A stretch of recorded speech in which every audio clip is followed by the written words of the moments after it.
بسم اللہ الرحمن الرحیم الحمد للہ رب العالمین والصلاة والسلام علی اشرف الانبیاء وسید المرسلین نبینا محمد وعلی آلہ واصحابہ اجمعین اما بعد قال الامام ابن بطہ العکبری رحمہ اللہ تعالی فی کتابہ الابانہ الکبری یقول وسئل عطاء عن شيء فقال لا أدري فقيل له قل فيها برأيك قال إني لأستحيي من الله أن يدان في أرضه برأيي۔ ہمارا درس چل رہا ہے امام ابن بطہ کی مشہور اور معروف کتاب ابانہ کبریٰ کی شرح اور اس کے سمجھنے کے سلسلے میں، اور یہ کتاب سلف کے عقیدے کے اور ان کے طریقے اور منہج کو سمجھنے کے لیے بہت اہم ہے۔ ہم نے یہ بھی بارہا بتلایا ہے کہ یہ کتاب، اس کے مصنف کا انتقال 387 ہجری میں ہے، 387 ہجری اور 304 میں پیدائش ہے، یعنی چوتھی صدی شروع ہو رہی ہے تب یہ پیدا ہوئے ہیں، اور چوتھی صدی ختم ہونے کے قریب قریب ان کا انتقال ہوا ہے۔ چوتھی صدی میں، یہ چوتھی صدی کے عالم ہیں۔ جس وقت یہ پیدا ہوئے 304 میں، اس زمانے میں چوتھی صدی کی ابتدا تھی، اور اس دور میں دنیا کے بڑے بڑے مذاہب کے بڑے بڑے ائمہ، یعنی جن کی وجہ سے مختلف فرقے بنے، وہ بھی موجود ہیں۔ آج دنیا میں جو بڑے بڑے فرقے ہیں، خاص کر جو فرقے تب سے لے کے آج تک زندہ ہیں، اشعری اور ماتریدی، یہی لوگ اہل کلام ہیں۔ علم کلام ان کا مذہب ہے، یہ متکلمین کہلاتے ہیں، اہل کلام کہلاتے ہیں۔ تو اشعری مذہب کے جو اصل بانی ہیں یا جن کی طرف منسوب ہوا، وہ ابو الحسن اشعری ہیں۔ وہ بھی اس وقت زندہ ہیں جس وقت مصنف کی پیدائش ہو رہی ہے، اور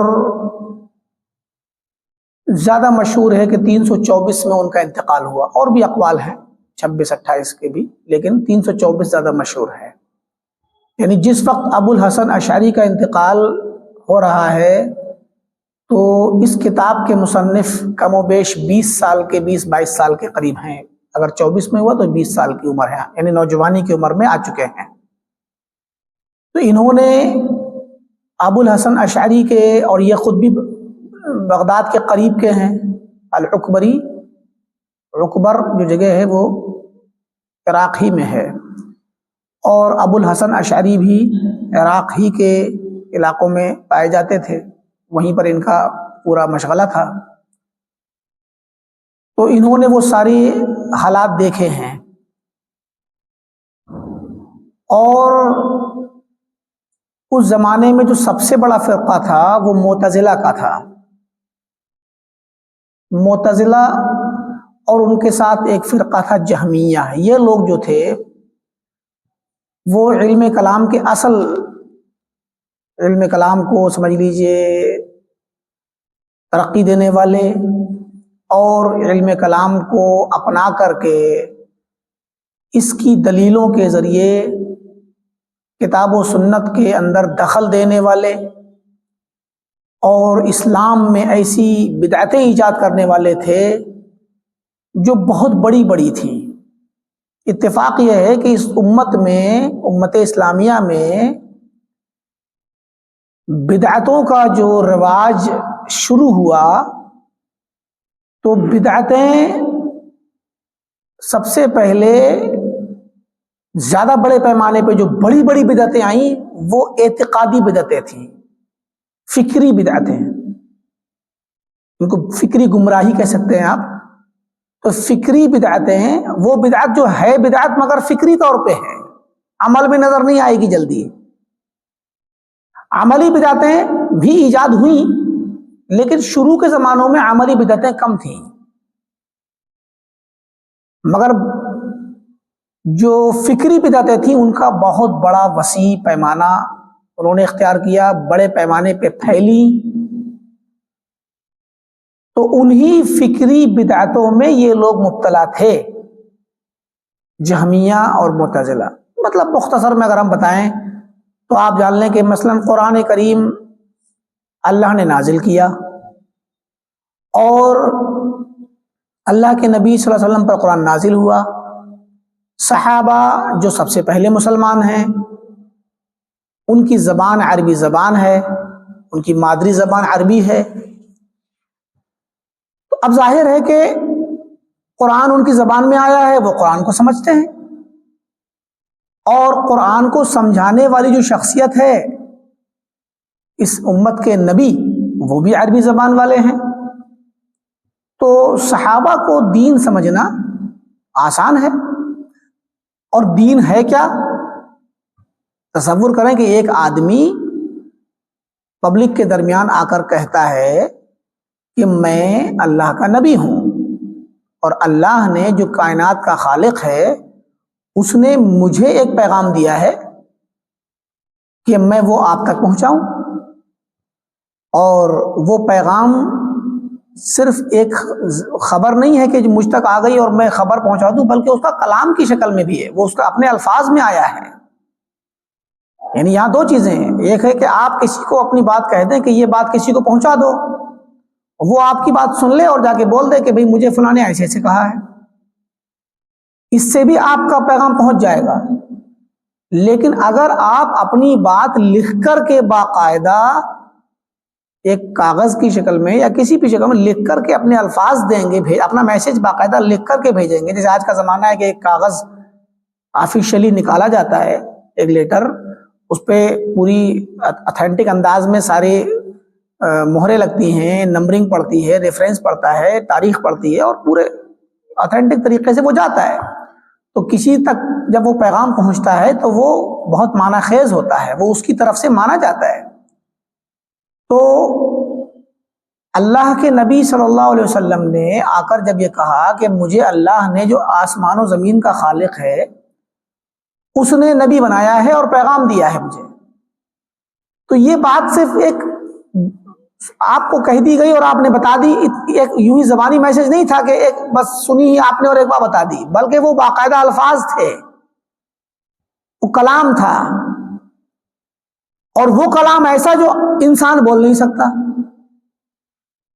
من جملہ اب ایسا شخص جو کہ نبی ہونے کا دعویٰ کر رہا ہے ایک اپنے قوم میں، اپنے علاقے، اپنے قبیلے میں، اپنے شہر میں، تو لوگ اس کو جھوٹا کہہ سکتے ہیں کہ تم کیسے کہہ سکتے ہو کہ آپ نبی ہو.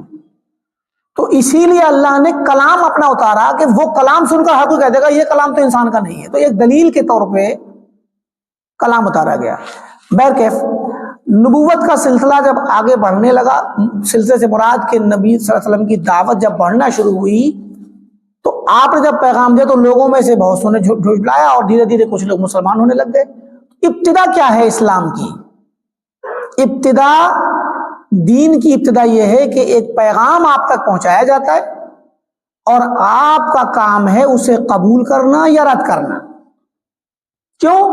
کیونکہ نبی جو ذات ہے، نبی کی جو ذات، جو شخص نبی ہے، وہ آپ کے سامنے آ کر دعویٰ کر رہا ہے کہ میں اس کائنات کے خالق کا کلام اور اس کا پیغام دے رہا ہوں. یہ خبر ہے، یہ خبر دے رہا ہے وہ نبی. تو خبر کو یا تو جھٹلا دیجیے یا قبول کر لیجیے، سیدھی سیدھی سی بات ہے. اور اب یہی شکل میں صحابہ نے، اچھا وہ الگ مسئلہ ہے کہ آپ اس نبی کو، اس شخص کو جو اپنے آپ کو نبی کہتا ہے، آپ اس کی بات قبول کرنے کے لیے تیار ہیں کہ نہیں ہیں. اگر آپ قبول کرنے کو تیار نہیں ہیں تو پھر آپ کو اس کے ساتھ اس کی بہت سی جو چیزیں ہیں وہ دیکھنا چاہیے، پتہ لگانا چاہیے کہ وہ سچا ہے کہ نہیں. اسی لیے اللہ کے نبی صلی اللہ علیہ وسلم کا اخلاق، آپ کی عادات، آپ کی سیرت، آپ کا چال چلن پہلے ہی سے اللہ نے اتنا صاف ستھرا بنایا تھا کہ پبلک اور عوام آپ کو صادق اور امین کہہ کے پکارتے تھے. تو آپ کا کریکٹر اچھا تھا. اچھا پھر آپ کے بارے میں جو لوگ شک کر رہے تھے کہ یہ نبی نہیں ہے، یہ جھوٹا ہے، کوئی کہتا شاعر ہے، کوئی کہتا مجنون ہے، کوئی کہتا اس کو جنوں نے پکڑ لیا ہے، طرح طرح کی باتیں بناتے،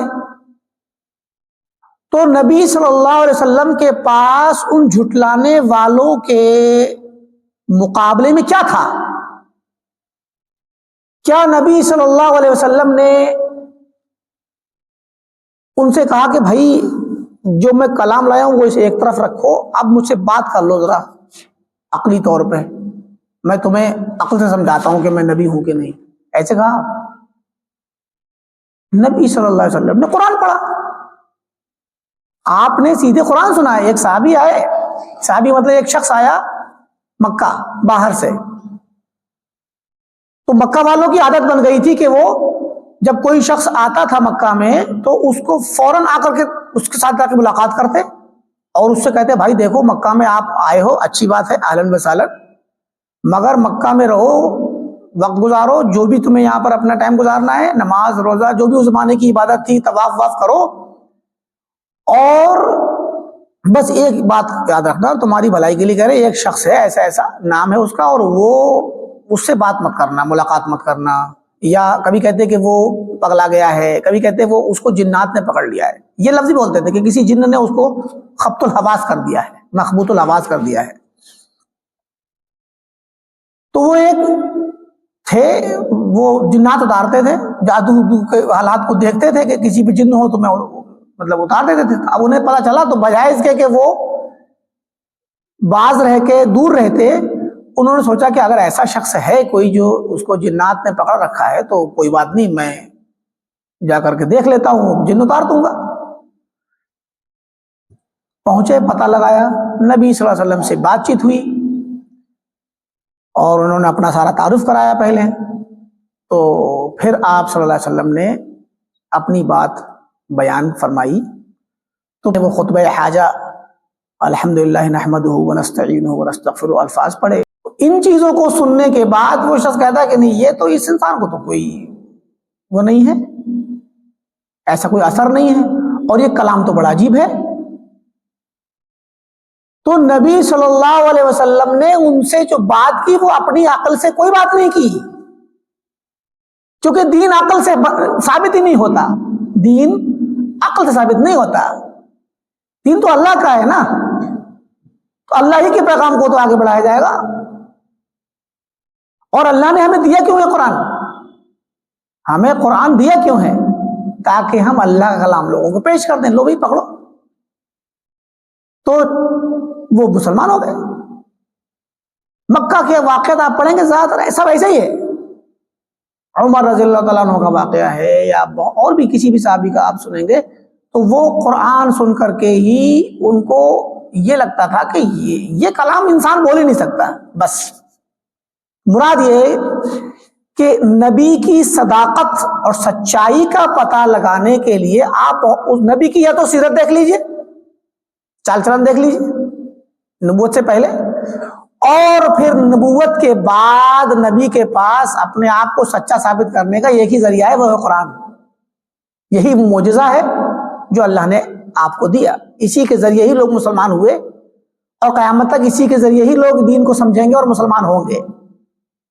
اچھا، تو قرآن اللہ کا کلام ہے، یہ ایک خبر ہے، محمد صلی اللہ علیہ وسلم اللہ کے رسول ہیں، یہ ایک خبر ہے، اور اس خبر کو یا تو قبول کیجئے یا رد کر دیجئے، ٹھیک؟ اس میں کوئی تیسرا راستہ نہیں ہے کہ آپ کہیں نہیں قرآن کو ایک طرف رکھو، خبر رسول اور حدیث کو ایک طرف رکھو، ہم آپ کسی اور طریقے سے دین کو ثابت کریں گے اور دین کو سمجھیں گے، یہ غلط ہے۔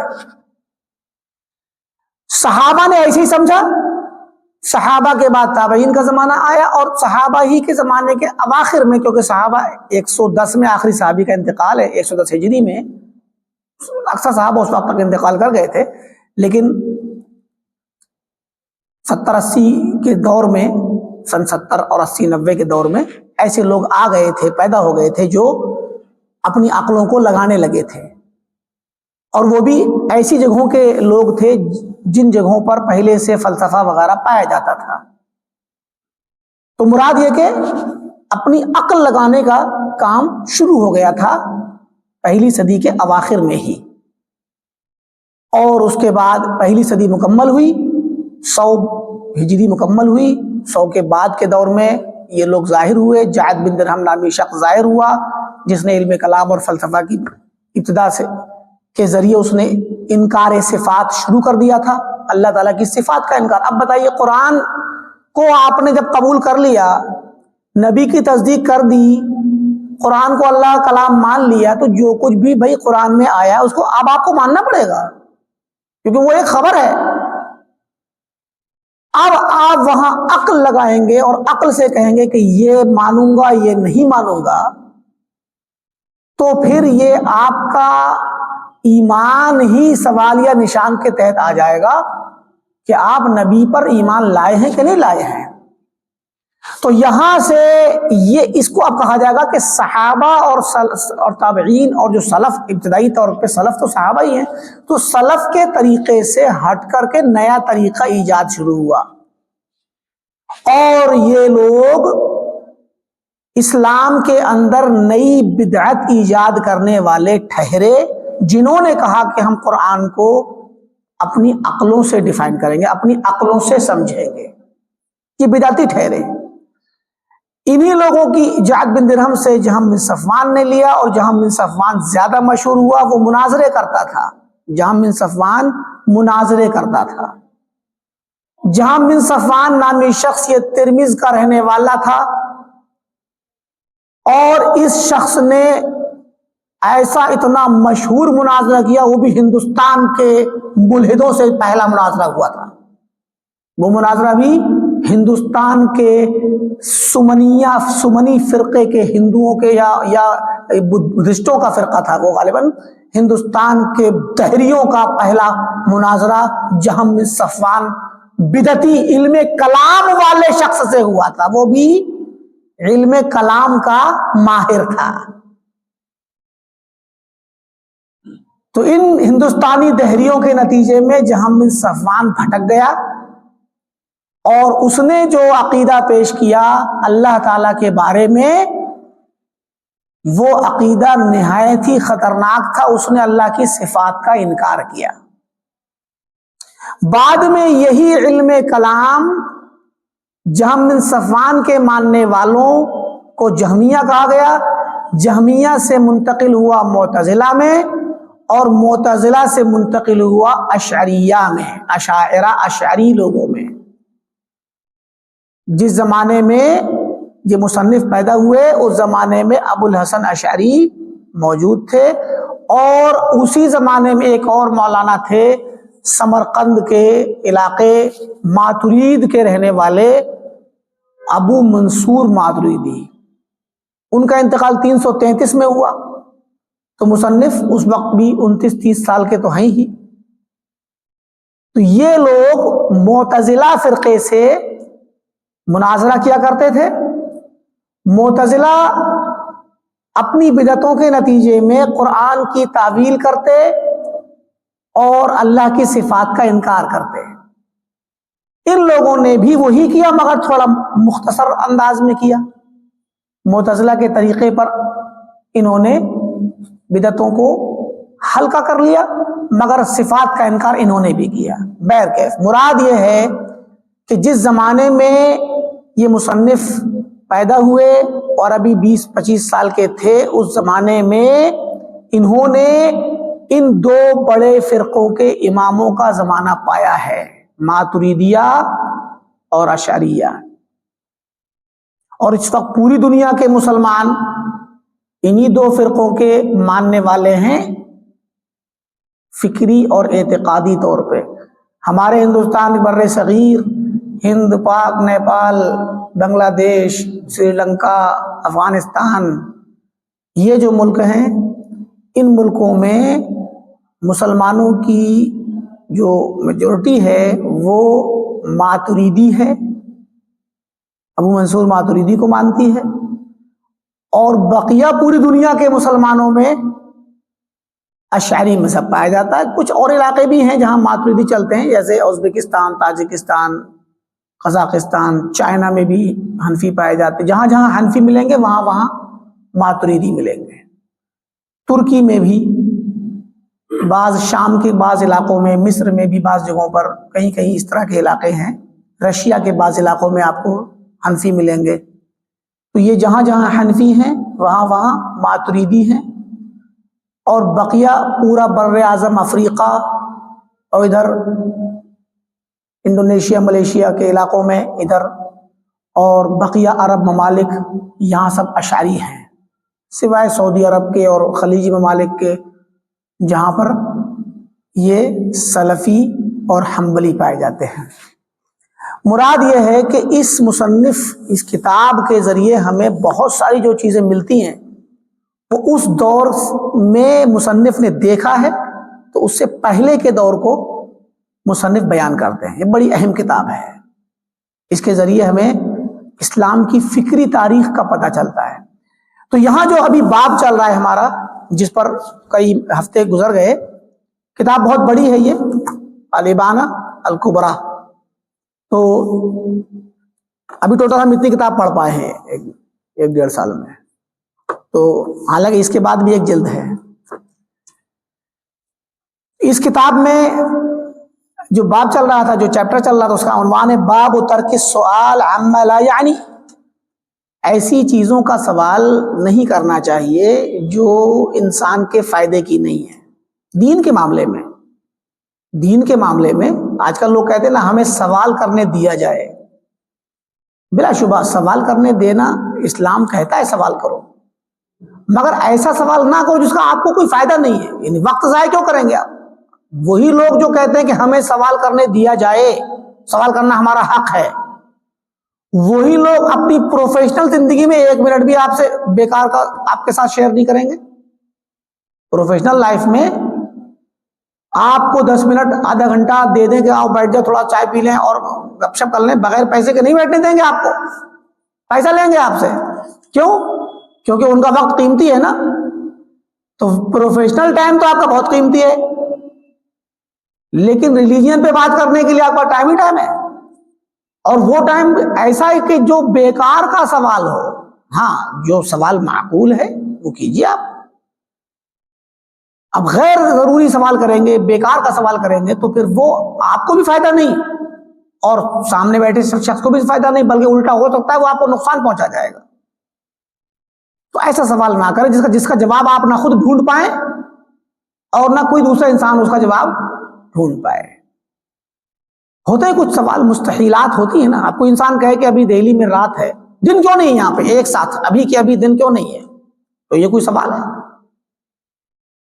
اللہ نے یا خالق کائنات نے ایسا نظام کیوں بنایا ہے کہ شام کے 6 بجے دہلی میں رات ہو جائے، انڈیا میں رات ہو جائے؟ آدھی دہلی میں رات ہو، آدھی میں دن ہو، ایسا بھی تو ہو سکتا تھا. عقل تو مان لے گی. تو کچھ بھی مان لے. اب ایسی باتوں میں غور کریں گے اور باتیں کریں گے تو کیا ہوگا؟ بیکار کا وقت ضائع ہوگا. جو سسٹم ہے فطری جو اللہ نے پیدا کیا، اس کے خلاف آپ سوال کریں گے. اللہ نے آخر کار ہمیں، اب دیکھیے سوال بنانے میں بہت سارے سوال بن جائیں گے. اللہ نے ہمیں کھانے کے لیے ایک راستہ بنایا ہے، منہ، اور کھا کر کے باہر نکالنے کے لیے 2 راستے بنائے ہیں. اسی کھائے ہوئے سسٹم کو، کھائے ہوئے سامان کو، کھائے یا پیے، آپ دونوں چیز منہ سے ہی لیں گے، اور اس کو باہر کریں گے تو 2 راستوں سے ہوگا. ایسا کیوں ہے بھائی؟ ایسا کیوں؟ اگر آپ ایسا کیوں پوچھیں گے تو پھر بہت مشکل ہو جائے گی. کسی بھی چیز کے بارے میں آپ سوال ایسا کیوں بنایا؟ آپ یہ اسپیکر، یہ مائکرو فون جو ہے، یہ مائک جو ہے، آپ کوئی کہے کہ اس کو ایسا کیوں بنایا ہے؟ ابھی کسی نہ کسی شکل میں تو بنے گا ہی نا. تو مراد یہ کہ یہ سوال جو ہوگا وہ یہ لا یعنی سوال ہے، بیکار کا سوال ہے، غیر فائدہ مند، غیر مفید سوال ہے. تو ایسا سوال کرے انسان دین کے معاملے میں جو سوال اس کو کوئی فائدہ پہنچائے، شیطانی سوال نہ کرے. تو یہی باب چل رہا ہے ہمارا، چیپٹر چل رہا ہے. اس میں سئل عطا، امام عطا سے پوچھا گیا. عن شيء کسی چیز کے بارے میں کوئی سوال کیا گیا، کوئی پوچھا گیا، یہاں پر ذکر نہیں ہے کیا سوال کیا گیا. فقال لا ادری، کہا میں نہیں جانتا. یہ علماء کی شان ہے، یہ عالم کی پہچان ہے. عالم کی پہچان ہے کہ وہ کہے کہ میں نہیں جانتا. کوئی یہ نہ سوچے کہ عالم کہہ دے کہ میں نہیں جانتا تو وہ عالم نہیں ہے. وہی عالم ہے جو کہہ دے کہ میں نہیں جانتا، اور جو ہر سوال کا جواب دے وہ عالم نہیں ہے. کس معنی میں؟ کیونکہ اگر آپ کو پتا ہے تو عالم بھی کو پتا ہوگا تو وہ بھی جواب دے گا. اگر کسی سوال کا جواب پتا نہیں ہے تو اس کا جواب اگر آپ بنا کر کے دیں گے اپنی عقل سے تو پھر آپ عالم نہیں ہیں. کیوں؟ کیونکہ آپ نے دین کے معاملے میں اپنی عقل سے ایک جواب دیا اور آپ کے عقلی جواب سے وہ بات نکل کے جو آئی وہ دین بن گئی، کیونکہ سامنے والا تو دین سمجھ کے لے گا. تو آپ کی بات جب دین بن گئی تو دو میں سے ایک شکل پہ ہوگی، یا تو وہ صحیح ہوگی یا غلط ہوگی. حقیقت کے اعتبار سے، اللہ تعالیٰ کے علم اور اللہ تعالیٰ کے فیصلے کے اعتبار سے یا تو صحیح ہوگی یا غلط ہوگی. اگر وہ صحیح ہے تب تو آپ کسی حد تک بچ گئے، مگر خطرناک راستے پہ چل پڑے. آپ آج صحیح ہے کل غلط بھی جواب دیں گے. اب راستہ کھول دیا جب آپ نے تو پھر آج اگر صحیح ہوا ہے جواب تو کل کو غلط بھی ہو جائے گا اگر عقلی جواب دینا شروع کریں گے اپنی رائے سے، اپنی عقل سے.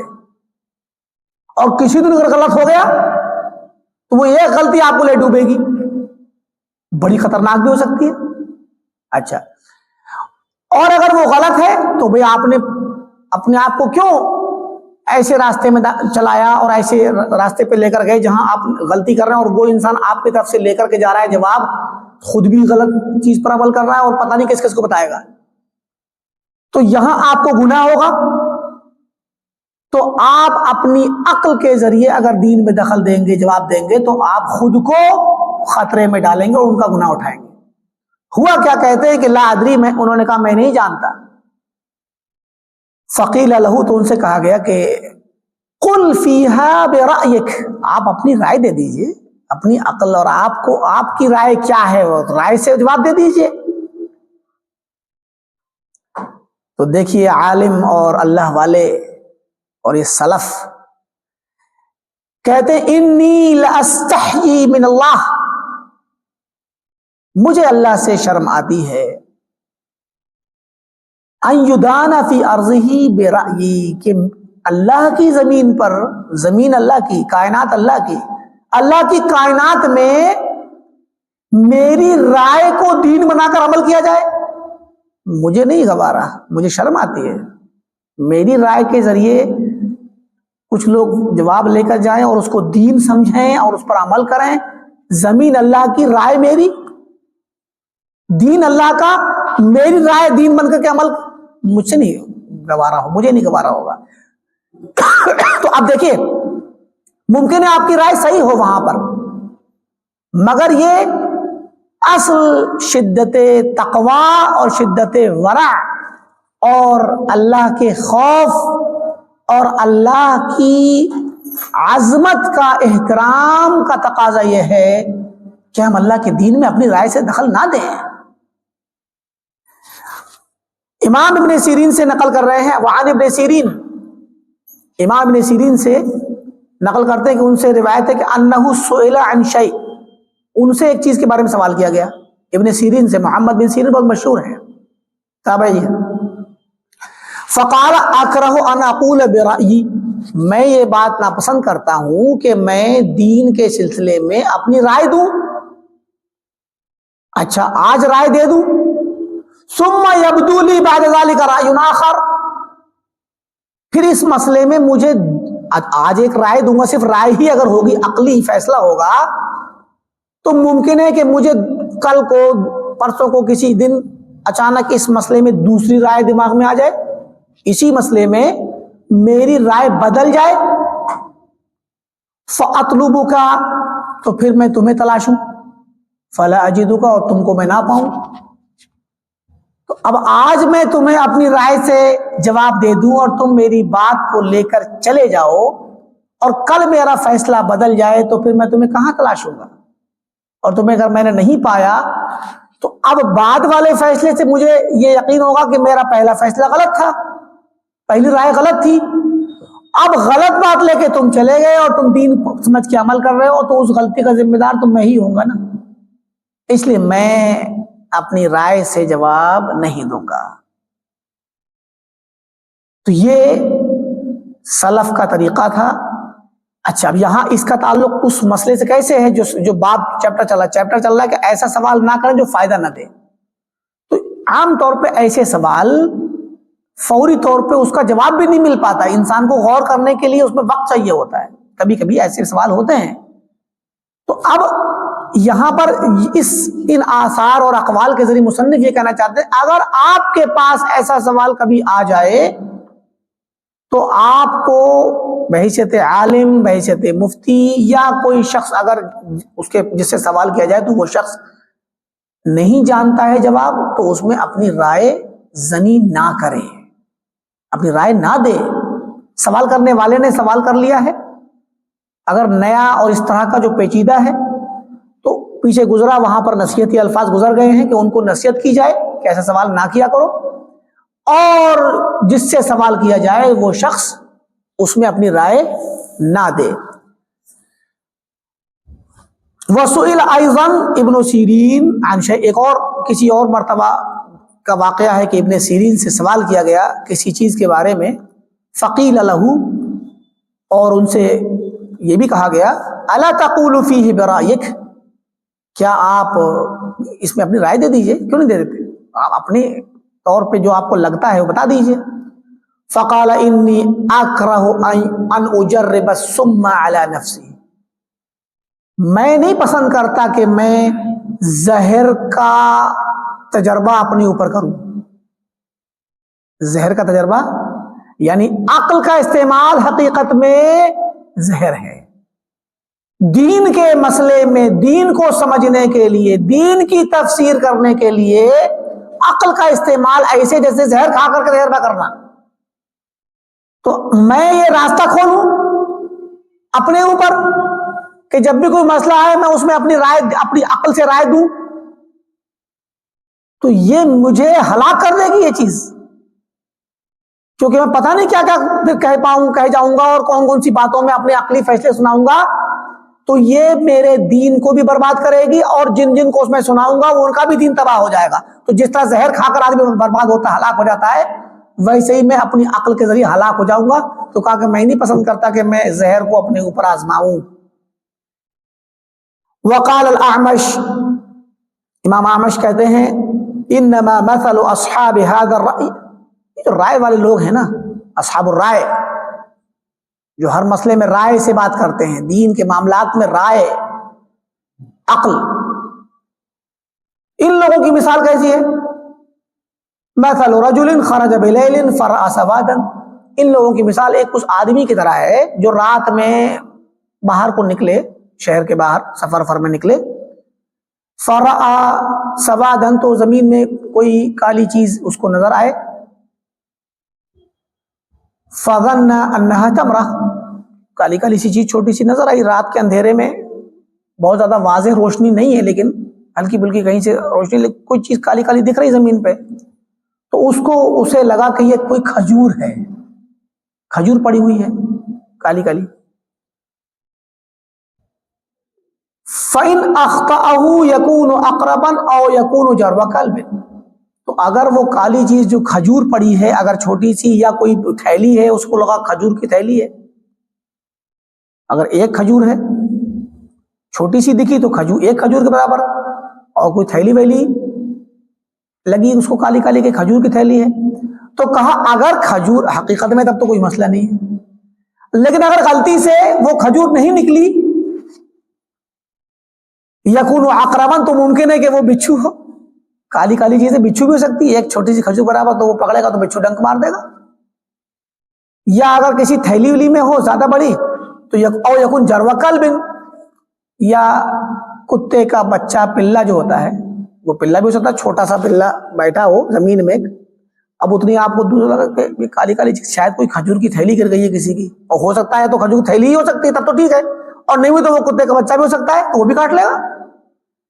مطلب ایک مثال دینا چاہتے ہیں کہ جو لوگ رائے سے دین کے معاملے میں دخل دے کر کے رائے سے فیصلہ کرتے ہیں اپنی عقل سے، تو ان کی مثال ایسی جیسے اندھیرے میں کوئی انسان کسی چیز کو دیکھے تو اس کو لگے کوئی پھل پڑا ہوا ہے کھجور وغیرہ، اور شاید وہ پھل نہ ہو، کوئی موذی جانور ہو یا کوئی خطرناک چیز ہو، اور بھی مثالیں دے سکتی ہیں اس کی۔ تو مراد یہ کہ وہ یا تو پھل ہو بھی سکتا ہے تب تو ٹھیک ہے، یعنی وہ اس کی رائے صحیح بھی ہو سکتی ہے تو بچ جائے گا وہ، لیکن غلط ہوئی تو یا تو ڈنک بچھو ہوگا یا سانپ ہوگا یا کوئی اور چیز ہوگی جو اسے نقصان پہنچائے گی۔ تو ایسے ہی دین کے معاملے میں اگر رائے دے گا تو کبھی صحیح بھی ہو سکتی ہے اتفاق سے اس کی بات، نہیں تو اگر غلط ہوئی تو خطرناک ہے اس کے لیے۔ تو دین کے معاملے میں رائے اور عقل کا کام اور عقل کا دخل نہیں چلتا، نہ دین کو سمجھنے میں نہ دین کو ثابت کرنے میں، سمجھے کہ نہیں؟ دین کو ثابت کرنے کے لیے عقل کی ضرورت نہیں ہے، ہمارا دین حق ہے ہم عقل سے ثابت کریں؟ ہمیں اللہ نے قرآن دیا ہے بھائی، جس کو شک ہے وہ قرآن دے دی، پڑھیے بھائی، لیجیے، اگر وہ نہیں مانتا تو نہ مانے، کیا ہو گیا؟ ہم ذمہ دار ہیں اس بات کے کہ اس کو زبردستی دین کی طرف کھینچ کے لائیں۔ اللہ نے فرمایا کہ سورہ بقرہ ہی میں سمجھا دیا ہے، سورہ بقرہ کے شروع کے جو الفاظ ہیں، شروع کی جو آیات ہیں، ان میں پہلے اہل ایمان کا ذکر ہے، اس کے بعد اہل کفر کا ذکر ہے، پھر منافقین کا ذکر ہے شروع میں ہی۔ آپ 1 سے 2 صفحہ پڑھیں گے اور پہلا صفحہ چھوٹا سا 5-6 لائن کے بعد جب دوسرا صفحہ شروع ہوگا، ان الذین کفروا سواء علیہم اانذرتہم ام لم تنذرہم لا یؤمنون، بے شک وہ لوگ جو کافر ہیں، اہل علم کہتے ہیں یہاں پر وہ کافر مراد ہیں جن کا کفر عناد اور تکبر اور گھمنڈ اور انکار کی اس آخری انتہا کو پہنچ گیا ہے، ماننے والے نہیں ہیں۔ ایک تو سادہ سا کافر ہوتا ہے، سادہ لوح جس سے ابھی تک آپ کا کبھی سامنا نہیں پڑا، ایک ہوتا ہے وہ جو نہ صرف یہ کہ قبول نہیں کر رہا بلکہ مخالفت بھی کر رہا اور وہ ڈٹا ہوا ہے اپنے اس گھمنڈ میں، اپنے اس غرور میں اور اپنے اس رویے میں کہ ماننا ہی نہیں ان کو، اس کو جو اس قبیل کا کافر ہو اس کے لیے فرمایا ان الذین کفروا، بے شک وہ لوگ جنہوں نے کفر کیا، یہاں پر وہی کافر مراد ہیں ملحد قسم کے دہریہ۔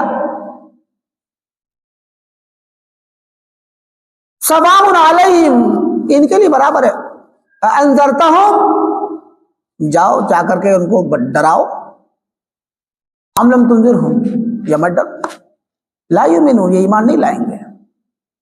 ختم اللہ علی قلوبہم،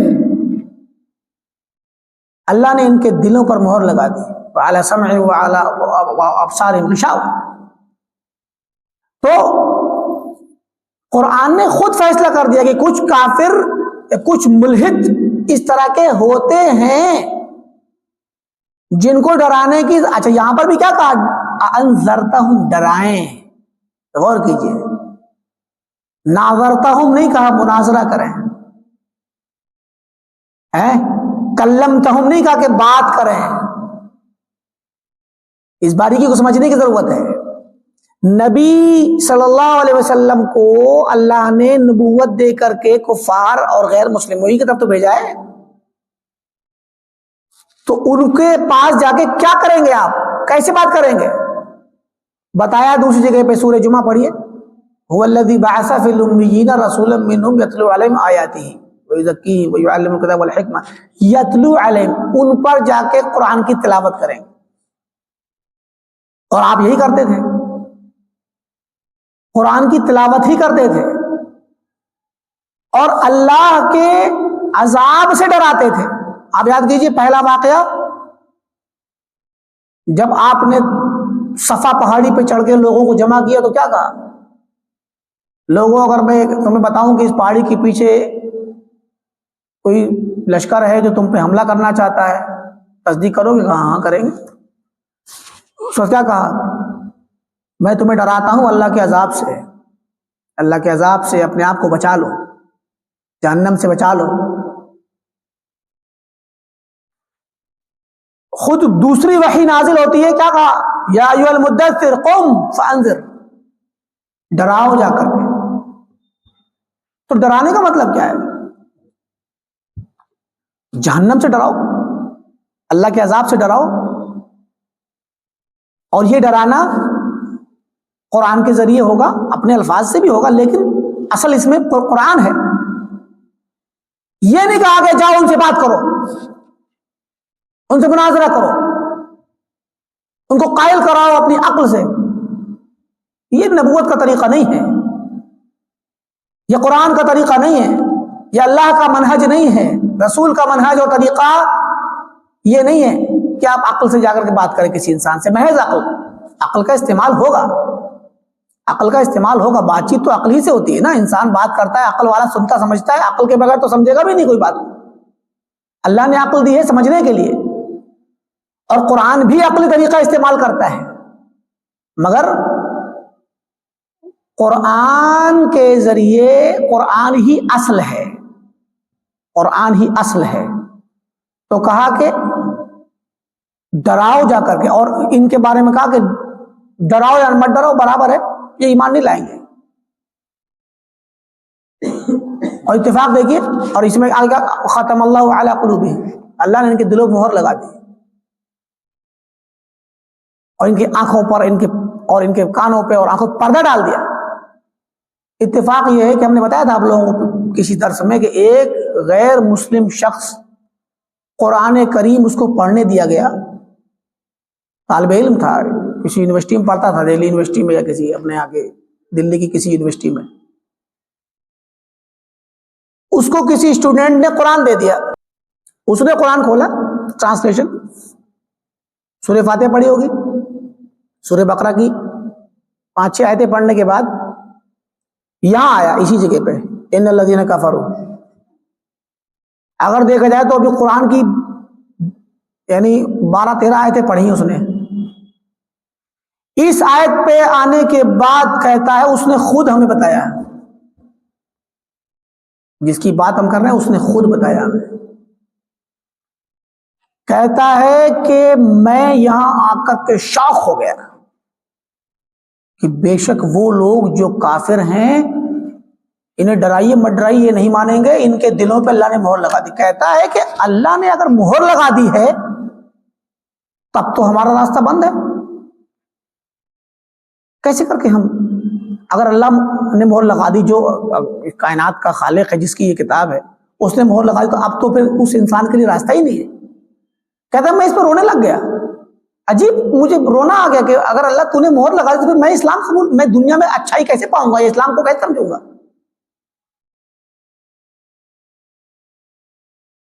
بیٹھ کے رویا، اس کے بعد بولا پڑھا، پھر اور پڑھنا شروع کیا، یہیں سے جھٹکا لگ گیا اس کو، اور یہیں سے اس کو عجیب سا احساس شروع ہو گیا، اور کہتا ہے یہی آیت ہی میرے ہدایت کا ذریعہ بن گئی۔ دہلی میں پڑھتا تھا کسی یونیورسٹی میں، اس نے انگلش میں ایم اے یا پی ایچ ڈی وغیرہ کی ہوئی تھی، مدینہ میں، سعودی عرب میں، مدینہ کے اندر کسی کالج میں وہ انگلش کا ٹیچر تھا۔ مدینہ میں ہم سے ملاقات کی اس نے، دہلی کا ہے، زہیر نام رکھا بعد میں، ٹھیک ہے۔ تو مراد یہ کہ قرآن کریم آپ کسی کو بھی دیں گے، کوئی بھی شخص پڑھے گا تو قرآن کے اندر اللہ نے ایک ایسی تاثیر رکھی ہے کہ وہ اپیل کرتا ہے فطرت کو، عقل کو اپیل کرتا ہے قرآن۔ سارے عقلی طریقے، ساری عقلی دلیلیں قرآن نے دے رکھی ہیں، آپ کو الگ سے من گھڑت عقل لانے کی ضرورت نہیں ہے۔ علم کلام من گھڑت عقل ہے، اور صرف من گھڑت نہیں ہے بلکہ اس کے اصول فاسد ہیں۔ لہذا مراد یہ ہے کہ قرآن کریم کا طریقہ اور منہج نبوی یہ الگ ہے، اور جو آج کے دور میں طریقہ اپنایا جا رہا ہے یہ طریقہ من گھڑت ہے، یہ انہی لوگوں کا طریقہ ہے جن سے منع کیا کرتے تھے اہل علم اور سلف کہ اپنے عقل کو دین کے معاملے میں نہ لگاؤ، نہ دین کے سمجھنے میں عقل کے قوانین ڈالو۔ کیوں؟ کیونکہ آپ نے خبر کی تصدیق کر دی، جب رسول کی بات مان لی تو رسول تو خبر دے رہا ہے، رسول کا کام کیا ہے؟ خبر دینا۔ اور خبر کے لیے آپ کا کام کیا ہے؟ خبر کو یا تو سچا مانو یا جھوٹا مانو، قبول کرو یا جھٹلا دو، رد کر دو، دو میں سے ایک کام کرو۔ عقل کا دخل رسول کی تفصیلاتی باتوں میں نہیں ہوگا، ابتدا میں رسول سچا ہے یا جھوٹا اس وقت ہوگا عقل کا استعمال۔ یہ قرآن اللہ کی کتاب ہے کہ نہیں، اس کو سمجھنے میں تو عقل کا استعمال ہوگا، لیکن اس کو مان لینے کے بعد کہ ہاں یہ اللہ کی کتاب ہے، اب تو اس کی ہر بات قبول کی جائے گی۔ جیسے ہم نے مثالیں پیچھے دی ہیں کہ اگر آپ کو کسی اچھے ڈاکٹر کی تلاش ہو کسی مریض کا علاج کرانے کے لیے، تو آپ شہر شہر گھومتے ہیں، پتہ لگاتے ہیں، لوگوں سے مشورے کرتے ہیں کہ کوئی اچھا ڈاکٹر بتاؤ، اور کسی نے بتا دیا کہ ہاں اس بیماری کے لیے فلاں ڈاکٹر اچھا ہے یا فلاں ہاسپٹل میں اچھا علاج ہے، تو آپ ایک آدمی کہنے سے نہیں مان جاتے، مشورہ کرتے ہیں پھر اور لوگوں سے۔ آج کے دور میں آپ اس کے متعلق تبصرہ پڑھتے ہیں، ریٹنگ دیکھتے ہیں لوگوں نے کتنے اس کو اسٹار دیے ہیں، کوئی سامان بھی خریدتے ہیں آپ تب بھی یہ سب چیز دیکھتے ہیں، دوسروں کی رائے پر، تجربے پر، اپنی عقل کا استعمال کر کے آپ کو کسی حد تک جب یقین ہو جاتا ہے کہ ہاں فلاں ڈاکٹر اچھا ہے، بہت سے کیس سن لیتے ہیں آپ، بہت سے مریضوں کی باتیں سنتے ہیں، اس کے متعلق خبریں پڑھتے ہیں، اس کے متعلق بہت سی چھان بین کرنے کے بعد آپ کی عقل مطمئن ہو جاتی ہے کہ یہ ڈاکٹر قابل اعتماد ہے، یہاں عقل کا استعمال کرتے ہیں ہم۔ تو ایسے ہی رسول کی سچائی پتہ لگانے کے لیے کیجئے۔ جب ہم اس ڈاکٹر کو اعتماد کرنے کے بعد اختیار کر لیتے ہیں، جب اس کے پاس جاتے ہیں اپائنٹمنٹ لینے اور اس کے بعد اس سے ملاقات کرنے جاتے ہیں، تو پھر ڈاکٹر سے ہم نہیں کہتے عقلی طور پہ کہ آپ سچے ڈاکٹر ہو کہ نہیں، کون سے کالج سے آپ نے پڑھا ہے، آپ نے صحیح سے ڈاکٹری سیکھی ہے کہ نہیں، اس کی کسی بات پر ہم اپنی عقل سے اعتراض کریں کہ نہیں یہ بات آپ کے ڈاکٹر صاحب صحیح نہیں لگ رہی ہے مجھے، آپ کی آدھی صحیح ہے آدھی خراب، آپ جو کہنا چاہ رہے ہیں وہ میں بتاؤں گا، تفسیر کروں گا کہ آپ کہنا کیا چاہ رہے ہیں، کہتے ہیں کیا؟ اور قرآن کریم کہتا ہے، بطور مثال لے لیجیے، الرحمن علی العرش استوى، رحمان اللہ تعالیٰ عرش پر مستوی ہے، تو آپ کہتے ہیں کہ نہیں اللہ تعالیٰ نے، اس کا مطلب یہ نہیں ہے کہ اللہ تعالیٰ عرش، آسمان کے اوپر عرش ہے اور عرش کے اوپر اللہ ہے، اس کا یہ مطلب ہے ہی نہیں۔ اب ہم تفسیر کریں اللہ کے کلام کی اپنی رائے سے، یہ تو وہی بات ہوئی، ڈاکٹر کہے گا بھائی آپ کو بخار ہے، تو آپ کے ڈاکٹر صاحب آپ کا مطلب بخار کا مطلب کیا ہے؟ میں بتاتا ہوں بخار کا مطلب کیا ہے۔ بخار کا مطلب زکام ہے، کوئی کہے تو آپ کے لیور میں خرابی، تو کہیں نہیں آپ برین کی خرابی کی بات کر رہے ہیں، لیور سے مراد یہ لیور نہیں ہے جو میرے جسم میں ہے، وہ کوئی اور لیور ہے باہر کا۔ آپ ایسی تفسیریں کریں گے تو ڈاکٹر آپ کو اپنے پاس بٹھائے گا، دے گا علاج۔ تو یہی تصور کریں کہ اگر ہم اپنی عقلوں سے دین کی تفسیر کریں گے اور اللہ کے رسول کے سامنے ہو بیٹھ کر کریں تو کیا حال ہوگا؟ تو جو اہل کلام ہیں جنہوں نے عقل کو، اور عقل کو ہی نہیں بلکہ عقلی قواعد جو ان کے اپنے من گھڑت تھے، فاسد قواعد، فاسد اصول، عقل کے فاسد اصول، ایک تو ہوتا ہے انسان عقل صحیح سے استعمال کرے اور عقل سیدھی عقل سلیم استعمال کرے، تو عقل تو ضروری ہے بھائی۔ ہمارے دین اسلام کے جتنے بھی احکام ہیں، صلاۃ ادا کرنا فرض کس پہ ہوتا ہے؟ چھوٹے بچے پہ، بالغ ہو جائے، بالغ ہو جانا اکیلا کافی نہیں ہوتا، بالغ کے ساتھ عقل مند ہو۔ اگر خدا نخواستہ کوئی عقلی طور پر بیمار ہو، جسے ہم عقلی طور پہ خلل بیماری آ جائے، اس کو خلل ہو جائے، یا جیسے زیادہ بڑے لفظوں میں ہم پاگل کہتے ہیں، عقلی طور پہ ڈسٹرب ہو، پاگل ہو، تو وہ بیچارہ شرعی طور پہ نماز کی پابندی کا مطالبہ نہیں کیا جائے گا اس سے، وہ پڑھے نہ پڑھے، اس کا پڑھنا نہ پڑھنا برابر ہے۔ تو عقل کا صحیح ہونا یہ تو تکلیف شرعی، عبادات، احکام دین اسلام کی مطالبے اور پابندی کا بنیادی مسئلہ ہے۔ تو عقل تو ضروری ہے، لیکن عقل میں انسان یہ بنا نہیں جو بات میرے عقل میں آئے گی وہ مانوں گا، جو نہیں آئے گی وہ نہیں مانوں گا، تو یہ چیز اسلام میں قبول نہیں ہے۔ اسی چیز سے منع کرنے کے لیے، عقل کا دروازہ بند کرنے کے لیے اہل علم نے اس طرح کی باتیں کہی ہیں، اور یہ سلف کے طریقے اور اسلام میں صحابہ کا طریقہ یہ نہیں تھا کہ اپنی عقلوں سے دین کے مسائل کو حل کریں یا دین کے متعلق کوئی بات کریں۔ قال شیخ رحمہ اللہ فرماتے ہیں، شیخ امام ابن بطہ فرماتے ہیں کہ اللہ اللہ اخوانی، میرے بھائیوں اللہ سے ڈرو، اللہ اللہ اللہ سے ڈرو۔ یا اہل القرآن، اے قرآن پڑھنے والو، یا حملۃ الحدیث، اے حدیث والو، حدیث کو اٹھانے والو، اے قرآن والو، اے حدیث کو اٹھانے والو، مطلب قرآن و حدیث والو، لا تنظروا فیما لا سبیل لعقولکم الیہ، ان چیزوں میں اپنی نظر نہ لگاؤ، نہ ڈالو جن چیزوں کو سمجھنے کے لیے تمہاری عقل کا راستہ محدود ہے، تمہاری عقل جہاں پہنچ نہیں سکتی۔ مثلا کوئی کہے اللہ تعالیٰ کیسا ہے؟ اللہ ہے، اللہ کا وجود ہے، یہ تو مسلمان ہی نہیں بلکہ کفار بھی مانتے ہیں، اور ہر انسان فطرتاً مانتا ہے، مگر کوئی کہ اللہ تعالیٰ کیسا ہے، کب سے ہے، ان چیزوں کو عقل کبھی نہیں سمجھ سکتی۔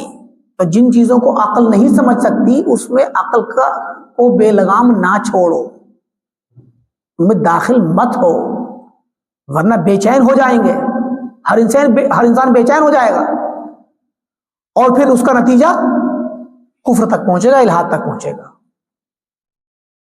اور یہ شیطان کا راستہ ہے۔ وَلَا تَسْأَلُوا عَمَّا لَمْ يَتَقَدَّمْكُمْ السَّلَفُ الصَّالِحُ مِنْ عُلَمَائِكُمْ إِلَيْهِ، اور ایسی چیزوں کے سوال نہ کرو جن سوالوں تک تمہارے سلف صالحین کے علماء، سلف کے علماء سلف تم سے پہلے جن سوالوں کو نہیں کرتے تھے، تم وہ والے سوال نہ کرو۔ یعنی سوال بھی ہمارا سلفی ہونا چاہیے، سوال سلفی، ایسا سوال جس کو سلف نے کیا ہے یا جو سلف کے طریقے کے مطابق کرنا صحیح ہے۔ وہ سوال جو سلف نے نہیں کیا وہ بدعت ہے۔ جیسے ایک آدمی آیا امام مالک کے پاس، تو کہا جائے امام مالک، قرآن میں اللہ نے کہا الرحمن علی العرش استوى، کیف استوى؟ قرآن میں اللہ کہتا ہے کہ اللہ تعالیٰ عرش پر مستوی ہے، عرش کے اوپر ہے، مستوی کا معنی اوپر، تو کیسے ہے؟ امام مالک کافی دیر تک غور کرتے رہے، سوچتے رہے، بعض روایتوں میں آتا ہے کہ ان کو پسینے چڑھ گئے۔ اس کے بعد انہوں نے کہا کہ استوا تو پتہ ہے، استوا کیا چیز ہوتی ہے یہ تو پتہ ہے ہمیں، الاستواء معلوم، یا بعض روایتوں میں کہ الاستواء غیر مجہول، استوا تو مجہول نہیں ہے، استوا تو پتہ ہے۔ استوا کا معنی کیا ہوتا ہے؟ اوپر ہونا۔ والکیف غیر معلوم، مگر کیفیت معلوم نہیں ہے، کیسے اللہ تعالیٰ کا عرش پہ ہونا کس طرح سے ہے، ہمیں یہ کیفیت پتہ نہیں ہے۔ والایمان بہ واجب، اور اس بات پر ایمان رکھنا واجب ہے۔ کیوں؟ کیونکہ قرآن میں اللہ نے کہا ہے، قرآن کی تصدیق کا حصہ ہے، قرآن پر ایمان لانا واجب ہے کہ نہیں ہے؟ الایمان باللہ والملائکہ والکتب والرسل والیوم الاخر والقدر، یہ 6 رکن ہیں، 6 ارکان ہیں ایمان کے، ان میں کتب بھی ہے، اور کتب کے مطلب میں قرآن ہے، تو قرآن پر ایمان لانا واجب ہے۔ تو کہا ایمان لانا تو واجب ہے، والسؤال عنہ بدعہ، اور اس کے بارے میں سوال کرنا بدعت ہے۔ تو یہ سوال بدعت ہے، بدعتی سوال ہے، یہ سلفی سوال نہیں ہے۔ تو امام مالک نے کہا وما اراک الا مبتدعا، مجھے لگتا ہے تم بھی بدعتی ہو، بدعتی ہو تم۔ اس کے بعد امام مالک نے حکم دیا، کہا کہ اس کو نکالو ہماری مجلس سے۔ جواب دینے کے بعد اس کو نکالا، سزا دی. پہلے جواب دیا اور جتنا جواب دے سکتے تھے صحیح کہ استوا معلوم ہے وہ جواب دیا، اور جو چیز جواب دیے جانے کے لائق نہیں تھی کیفیت کے بارے میں اس سے کہا کہ یہ معلوم نہیں ہے، اور یہ کہا کہ اس پر سوال کرنا بدعت ہے، اور اس کے بعد اس سزا دی، کہا کہ اس کو باہر نکالو تاکہ یہ دوبارہ سے ایسے سوال نہ کرے. تو جو سوالات سلف نے نہیں کیے یا جو سوالات سلف کے اور صحابہ اور تابعین اور ائمہ دین کے طریقے کے مطابق صحیح نہیں ہیں، ایک مسلمان کو اس طرح کے سوال نہیں کرنے چاہیے دین کے معاملات میں. اس کا مطلب یہ قطعاً نہیں ہوتا کہ ہم آپ سے کہتے ہیں کہ آپ دین کے معاملے میں اندھی تقلید کریں. دین اسلام، قرآن، حدیث یہ دلیل ہے، اور دلیل سے بات کرنا، دلیل پر عمل کرنا یہ تقلید نہیں کہلاتا. اور قرآن سے بڑی دلیل کوئی نہیں ہو سکتی. کوئی کہے، اب مان لیجیے ہم کہتے ہیں کہ اللہ تعالیٰ عرش کے اوپر ہے، اللہ تعالیٰ ساتوں آسمان کے اوپر عرش ہے اور عرش کے اوپر اللہ تعالیٰ ہے. ملحد آ کر کہے کہ آپ تو ایسی وہمی باتیں مانتے ہو جس کا کوئی دلیل نہیں، تو وہی سوال ہے کہ دلیل کس کو کہیں گے آپ؟ عقل کو کہیں گے یا سائنس کو کہیں گے؟ ہماری نظر میں دلیل تو اب قرآن ہے. قرآن میں اللہ نے کہہ دیا، اور قرآن اس کائنات کے خالق کا کلام ہے.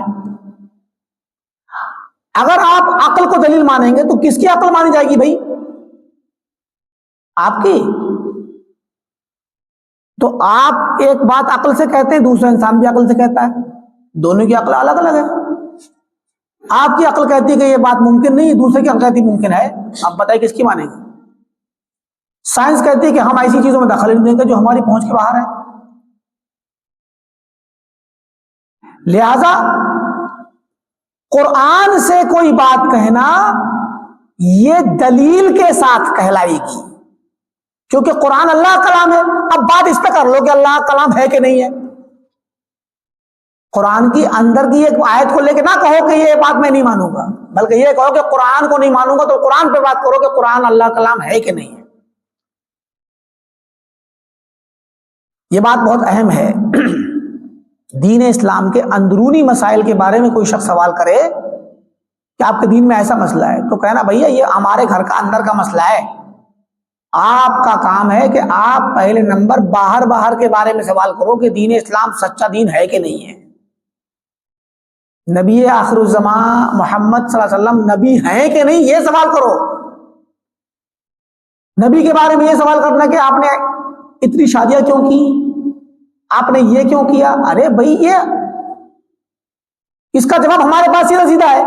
کیا ہمارے نبی محمد صلی اللہ علیہ وسلم اللہ کے نبی تھے، اس کائنات کے خالق کے نبی تھے، اسی نے ان کو اجازت دی تھی، اسی نے کہا تھا کہ کر لو. یہ ہمارا ایمان ہے. بات ختم ہو گئی. آپ وہ نہیں وہ کیسے تو اب جب وہ اس نے کہا کہ نہیں کہا اس پر بات کرو نا. بات تو اس پہ ہونی چاہیے کہ اللہ نے اور خالق نے، جسے خدا کہتے ہیں، خدا نے محمد صلی اللہ علیہ وسلم کو 11 شادی کرنے کی اجازت دی تھی کہ نہیں دی تھی، اس پر بات کرو. اجازت یہ دی تھی، یہی نبوت ہے، تو وہ نبوت نبی تھے کہ نہیں تھے اس پر بات کرو. کیونکہ یہ مسئلہ تو نبوت سے حل ہوتا ہے. چھوٹی سے ایک شوشے کو پکڑ کے آپ کہو کہ نہیں یہ تو غیر معقول ہے، اس پہ نہ جاؤ. وہ معقول ہے، اس لیے کہ بھئی اگر کوئی آدمی کہے، کوئی ایک آدمی سڑک پہ ایسا کام کرے جو جنرل اصول کے خلاف ہو، تو آپ کہیں گے بھئی آپ ایسا کیوں کر رہے ہیں؟ وہ کہے گا بھئی مجھے پولیس کمشنر نے اجازت دے رکھی ہے کہ تم جو چاہو کرو، تم ریڈ لائٹ توڑ کے بھی نکل جاؤ، کوئی مسئلہ نہیں ہے. ٹھیک، جیسے ایمبولینس بھی جاتی ہے تو توڑ کے نکل جاتی ہے نا. تو آپ کو اور ہمیں اجازت نہیں ہے، لیکن ایک کو ہے اجازت. اگر کوئی عام آدمی بھی کرنے لگے اور وہ کہے کہ نہیں مجھے کمشنر نے یا ڈی ایم نے یا کسی مطلب بڑے کسی حاکم نے مجھے کہہ رکھا ہے کہ تم جو چاہو کرو، توڑ دیا کرو ریڈ لائٹ اور نکل جایا کرو، تو جب تک آپ اس بات کو جب تک وہ شخص ثابت نہیں کر دے گا تب تک آپ اس بات کو ماننے کے لیے تیار نہیں ہوں گے۔ جب وہ ثابت کر دے گا، وہ دکھائے گا دیکھو بھی میرے پاس آرڈر ہے، اجازت نامہ ہے میرے پاس، تو جب اجازت نامہ مل گیا آپ خاموش جاؤ گے۔ تو ایسے ہی اس کا تعلق جو بھی اللہ کے نبی نے کیا وہ اللہ کے حکم سے کیا بھائی، یہ وحی تھی، نبوت تھی یہ، تو آپ کیا کیا اس پر سوال کرنے کے بجائے یہ سوال کرو کہ وہ نبی ہے کہ نہیں، یہ سوال کرو کہ یہ آدمی جو مخالفت کر رہا ہے اس کا تعلق ہے بھی کہ نہیں ہے وہاں سے، جس کی بات کہہ رہا ہے، جس بڑے آفیسر کی یا بڑے ذمہ دار حکومت ملک کی یا گورنر کی بات کر رہا ہے، اس سے پہلے اس کا تعلق ثابت کر دیا جائے گا کہ تعلق ہے کہ نہیں ہے۔ تعلق ہے تو پھر وہ دکھائے، بتائے، کوئی ثبوت دے، بات ختم ہو گئی۔ تو نبی کی نبوت پر سوال کیجئے آپ، قرآن کے کلام الہی ہونے اور نہ ہونے پہ سوال کیجئے۔ باہر کا انسان اندر کی بات سوال نہ کرے، کیونکہ اندر کا سوال تو بڑے والی چیز سے کا ضمنی سوال ہے۔ لہذا کہتے ہیں کہ وَلَا تُكَلِّفُوا أَنفُسَكُمْ مَا لَا قُوَّةَ بِأَبْدَانِكُمُ الضَّعِيفَةِ، اپنے آپ کو ایسی چیزوں کا پابند نہ بناؤ جس کی تمہارے کمزور بدنوں میں طاقت نہیں۔ وَلَا تُنَقِّرُوا، بہت زیادہ کھودنا اور کریدنے والا کام نہ کرو۔ وَلَا تَبْحَثُوا عَن مَصُونِ الْغَيْبِ، جو غیب اللہ نے حفاظت سے رکھ دیا ہے چھپا کر کے، وہ مکنون العلوم، اور جو علم اللہ نے چھپا دیا ہے، پوشیدہ کر دیا ہے، اس کے متعلق تلاش اور بحث نہ کرو۔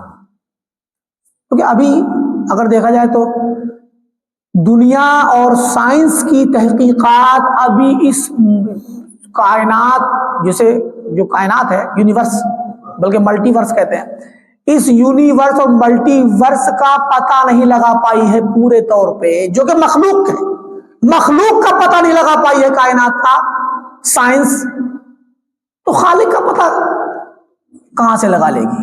پہلے مخلوق کا تو پتہ لگا لو۔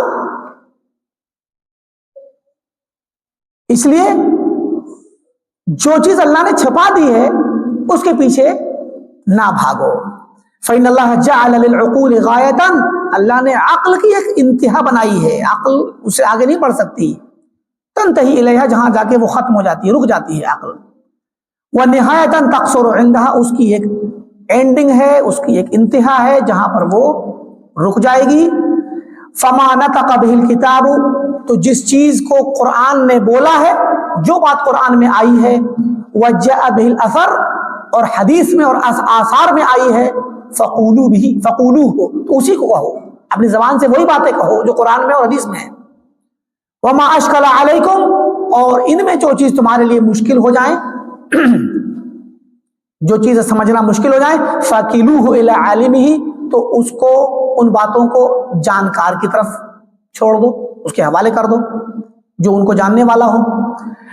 وَلَا تُحِيطُ الْأُمُورَ بِحَيْطِ الْعَشْوَاءِ حَنَادِسِ الظَّلْمَاءِ بِلَا دَلِيلٍ هَادٍ وَلَا نَاقِدٍ بَصِيرٍ، اور معاملات کو اوٹ پٹانگ طریقے سے، الٹے سیدھے طریقے سے، جیسے رات میں، اندھیری رات میں ایک اونٹنی چلتی ہے، عربوں کی مثالیں اونٹنی کی لیے ہوتی تھی، تو اونٹنی اگر چلے گی اندھیرے میں تو کیا وہ ایک بالکل سیدھے لائن پہ چلے گی؟ وہ دائیں بائیں کہیں بھی جائے، کہیں سے بھی چلے، راستہ اس کا ضروری نہیں کہ وہ سیدھے ہی راستے پہ جائے۔ تو جس طریقے سے عشوا، اس اونٹنی کو کہتے ہیں جو رات کے اندھیرے میں ہو، اندھے کی طرح چلتی ہے، بلا دلیل ہاد، جس کا کوئی پکڑ کے لے جانے والا نہیں ہوتا، راستہ دکھانے والا، ولا ناقد بصیر، اور کوئی بصیرت والا، تنقید کرنے والا، اس کو روکنے منع کرنے والا کہ ادھر نہ جائے، جو نکیل پکڑ کے لے جائے گا وہی تو سیدھا لے کے جائے گا۔ تو اس کی طریقے سے تم چیزوں کو بغیر دلیل کے، بغیر ہدایت کے، بغیر رہنمائی کے، بغیر کسی عالم کے، ناقد کے بغیر، بصیر کے بغیر، جو بصارت والا ہو اور بصیرت والا ہو، اس کے بغیر معاملات کو سمجھنے کی کوشش نہ کرو۔ اتراکم ارجح احلاما واوفر عقولا من الملائکۃ المقربین حین قالوا، کیا تم خود کو، اتراکم کیا تم خود کو دیکھتے ہو کہ تم زیادہ راجح عقل والے ہو، زیادہ وافر مقدار میں، اوفر عقولا تمہاری عقلیں زیادہ ہیں، بڑی ہیں، تمہاری سوچ زیادہ اچھی ہے فرشتوں سے؟ کیا تمہاری عقلیں فرشتوں سے بھی زیادہ بڑی ہیں؟ تمہارے فیصلے فرشتوں سے زیادہ بڑے ہیں؟ فرشتے مقربین جنہوں نے کہا تھا لا سبحانک لا علم لنا الا ما علمتنا، اے رب تو پاک ہے، ہمارے پاس علم نہیں مگر اتنا جتنا تو نے ہمیں سکھایا ہے۔ تو فرشتوں نے جب یہ بات کہی، اور فرشتوں نے کہا کہ ہم اتنا ہی جان پائیں گے جتنا تو نے ہمیں علم دیا، جتنا بتایا ہے، اس سے زیادہ ہمارے جاننے کا ہمارے پاس کوئی راستہ نہیں ہے، انک انت العلیم الحکیم۔ تو کہا کہ جب فرشتوں نے یہ کہا تو کیا تم خود کو فرشتوں سے زیادہ بڑا سمجھتے ہو؟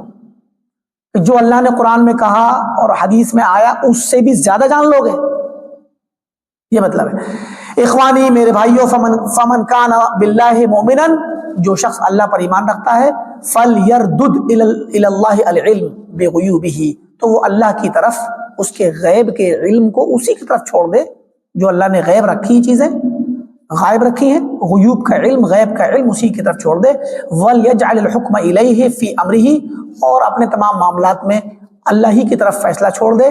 فَيَسْلُكَ الْعَافِيَةَ، تو پھر وہ عافیت کے راستے پہ چلے گا۔ وَيَأْخُذُ بِالْمَنْدُوحَةِ الْوَاسِعَةِ وَيَلْزَمُ الْحُجَّةَ الْوَاضِحَةَ وَالْجَادَّةَ السَّابِلَةَ وَالطَّرِيقَ الْعَانِزَةَ، تقریباً ایک سے الفاظ ہیں کہ وہ سیدھا راستہ پکڑے گا، واضح راستہ وہ ہوگا جو مانوس راستہ ہوگا اگر اس طریقے پہ چلے گا تو۔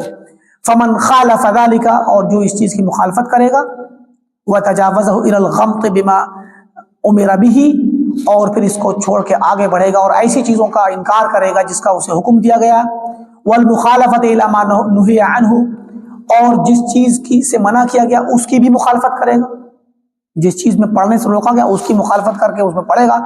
یقع واللہ فی بحور المنازعہ، اللہ کی قسم وہ منازعہ، نزاع، مخالفت، اختلاف، جدال، مناظرہ، جدال اور مناظرے کے سمندر میں گر پڑے گا جو اللہ اس کے رسول کے راستے کو چھوڑے گا۔ وہ امواج المجادلہ، مجادلہ جدال، اس کا مطلب مناظرہ، مناظرے کی موجیں ادھر ادھر اس کو پلٹیں گی، یعنی گویا سمندر میں وہ مناظرے اور جدال اور خصومت کے سمندر میں گر پڑے گا، اور لمحہ لمحہ اس کی موجیں ادھر ادھر لے جائیں گی، کبھی اس سے مناظرہ، کبھی اس سے مناظرہ، کبھی اس سے مناظرہ، آج اس سے مناظرہ، کل اس سے مناظرہ۔ کیوں؟ کیونکہ اللہ اس رسول کے راستے کو چھوڑ دیا، تو اب عقل سے جائے گا تو عقلیں تو پریشان کریں گی۔ وَيَفْتَحُ عَلَى نَفْسِهِ أَبْوَابَ الْكُفْرِ بِرَبِّهِ، اور اپنے نفس پر، اپنے لیے رب کے کفر کا راستہ، رب کے کفر کے دروازے کھولے گا، کیونکہ جو عقل سے دین کی تفسیر کرے گا وہ جا کے پھنسے گا۔ والمخالفت لامرہ والتعدی لحدودہ، رب کے کفر کا راستہ، اس کے امر کی مخالفت کا راستہ، اس کی حدود کو تجاوز کرنے کا راستہ کھولے گا۔ والعجب، اور نصیحت کی انتہا کر رہے ہیں مصنف، کہتے تعجب ہوتا ہے لمن، اس انسان سے، اس انسان پر تعجب ہے، اس انسان کے لیے ہمیں تعجب ہے، خلق من نطفہ من ماء مہین، ایک حقیر پانی کے نطفے اور قطرے سے پیدا ہوا جو انسان، فَإِذَا هُوَ خَصِيمٌ مُبِينٌ، حقیر پانی کے قطرے سے پیدا ہونے والا انسان سب کے سامنے کھلم کھلا جدال کرتا ہے، مناظرہ کرتا ہے اللہ کے بارے میں۔ کیف لا یفکر فی عجزہ عن معرفت خلقہ، وہ اپنی خود کی تخلیق کے معرفت کے متعلق عاجز ہے، اپنی تخلیق کو جاننے سے عاجز ہے انسان، اس پر غور نہیں کرتا کہ میں کیسے پیدا ہوا۔ اما تعلمون ان اللہ قد اخذ علیکم میثاق الکتاب، کیا تم نہیں جانتے کہ اللہ نے تم سے کتاب کا میثاق اور عہد لیا تھا، اللہ تقولوا علی اللہ الا الحق، کہ تم اللہ کے بارے میں نہ کہو کچھ مگر حق۔ فسبحان اللہ انا تؤفکون، اللہ تعالیٰ پاک ہے، تم کدھر بھٹکے جا رہے ہو، پھرے جا رہے ہو۔ یہاں پر مصنف کا یہ باب ختم ہو گیا، اسی پر اکتفا کرتے ہیں۔ اللہ رب العالمین سے دعا ہے کہ اللہ تعالیٰ ہم تمام کو کتاب و سنت پر اور سلف کے طریقے پر قائم رکھے، ہمارے دین کی حفاظت کرے، ہمارے عقیدے کی حفاظت کرے، اور ہر قسم کے شبہات سے، ہر قسم کی ضلالت و گمراہی سے ہم تمام کو بچائے۔ جو ہمارا خاتمہ ہو تو ایمان پر اور توحید پر ہو۔ وآخر دعوانا ان الحمد للہ رب العالمین، والسلام علیکم ورحمۃ اللہ وبرکاتہ۔